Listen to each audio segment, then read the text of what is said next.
Wizardry, sorcery, and dinosaurs walking the earth. A prescription for movie magic, written by Dr. Mordrid. Full Moon's latest and greatest release. Charles Band, chairman, creator, and mastermind of Full Moon Entertainment, takes time out to direct.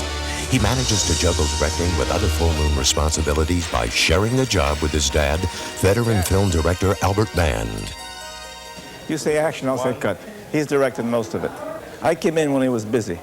Well, we do have that routine. I'll say something, and even if it's right or wrong, I'll say something like, okay, now the actor's going to move over there. Is this a good shot? Yes. It's the Ed McMahon yes. Or he'll say it, and I'll go, yes. Charlie was on all my sets when I was directing movies in Europe from the age of, I would say, 9, 10, 11, something like that. Yes. Yes, so it's an old relationship. Yes. There are more bands involved in Dr. Mordrid than the directors. Richard Band, who has composed countless Full Moon scores, including The Pit and the Pendulum, Puppet Master, Demonic Toys, and now Dr. Mordrid. And Charles' son, Alexander, the little whippersnapper from the museum. Man, they sure were giants. I remember them being much bigger. Action.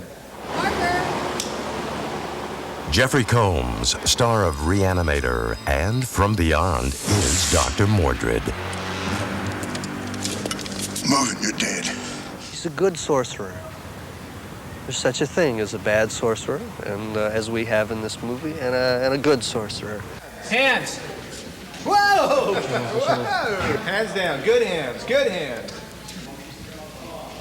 It's make-believe. You know, when you were a kid and you used to put a towel around your neck and run around the backyard and, well, maybe you didn't, but I did. And then I wanted to be Zorro, and then I wanted to be Superman. And now I'm Dr. Mordred. You're a fool, Anton.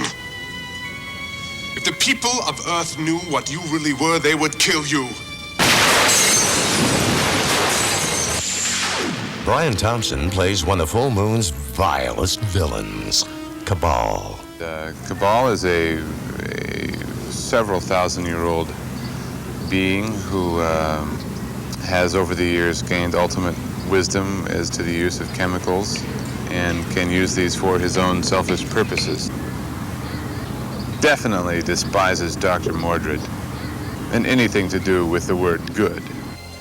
In other words, Mordred would be the student to bring the teacher a shiny apple. No, I had the shiny apple also with the razor blades in it. Same shiny apple, just different contents. As tough and as strong as Brian is, he saves the real-life dangerous stuff, like stunts, for the experts, stuntmen.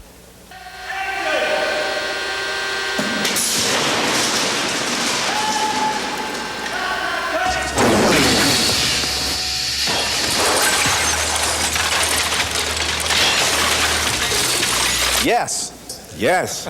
No! I'm gonna kill him! Balancing the evil with good is Dr. Mordred's love interest, Samantha, played by Yvette Nipar. Samantha's determined woman. She knows what she wants. She's pretty smart, too. She knows all about the demonology, which I had no clue about. So I sort of read up on it a little bit, but it's so entailed. It's amazing. Will Full Moon fans see more of Sam and Mordred? Well, that's for us to know and you to find out. But I told him about the twinkle in her eyes. Well, lots of twinkles.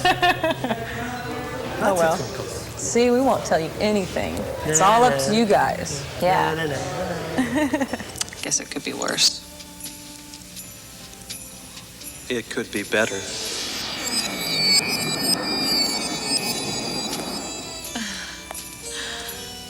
Much better. I think there'll probably be a second one. That I have no inside information. I just think that they'll probably, I mean, because it's interesting. It's fascinating. Yes. Dr. Mordred takes place in New York, but was shot in Los Angeles. The mystical fourth dimension was shot in an even more mystical location, David Allen's studio. Yeah, this is the castle for the fifth dimensional world. This was designed by Dennis Gordon and built by Dennis and some of his artisans. In the movie, it was lit more or less normally, and this portion of the miniature tries to duplicate that area of the set that was built for the live action. And sometimes this castle has been used to complete the portion of the set that was never built and is put in with split screen so that we see what looks to be a larger part of the whole structure. David Allen has been animating inanimate objects for years, beginning with Gumby in the 60s, to the Pillsbury Doughboy in the 70s, to an Academy Award nomination for the young Sherlock Holmes in the 80s. David Allen continues to give Full Moon Films that extra touch of magic. Those 15-foot skeletons that everyone is reacting to in terror are in reality only 6 inches tall and never showed up on the set, except for the foot of Tyrannosaurus Rex. That was like about a half-scale foot of a actual Tyrannosaurus of this character here. So that was a pretty straightforward perspective effect shot, you know, the kind that had been done since the silent days. When you see the movie, hopefully you will believe that you're in some kind of a hall of fossils. We don't have any, in fact, in the set. There was never anything there at all, not even parts of a full-size one. Tell that to the poor security guard who's destined to be T-Rex hors d'oeuvre. This little man, there's one scene in the movie where the Tyrannosaurus here in the background picks him up.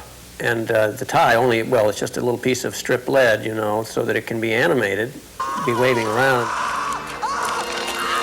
Shooting a stop-motion animation sequence is extremely time-consuming.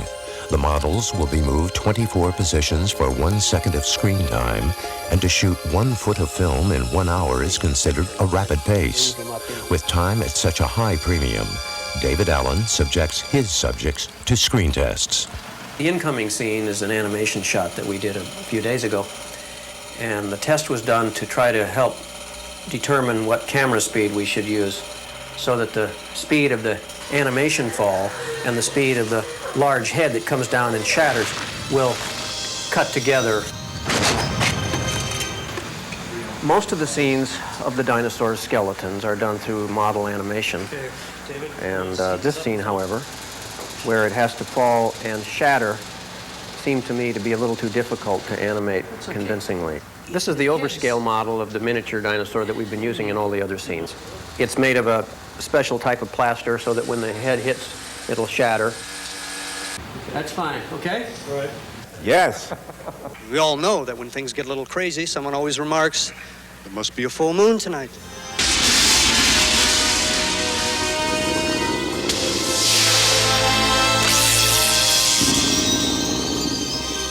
Dr. Mordred, master of the unknown. It's fun directing with Sonny Boy, too. Yes, that's great. Very much so. And we hope to do many more. Many more. Yes. Pretty silly, huh?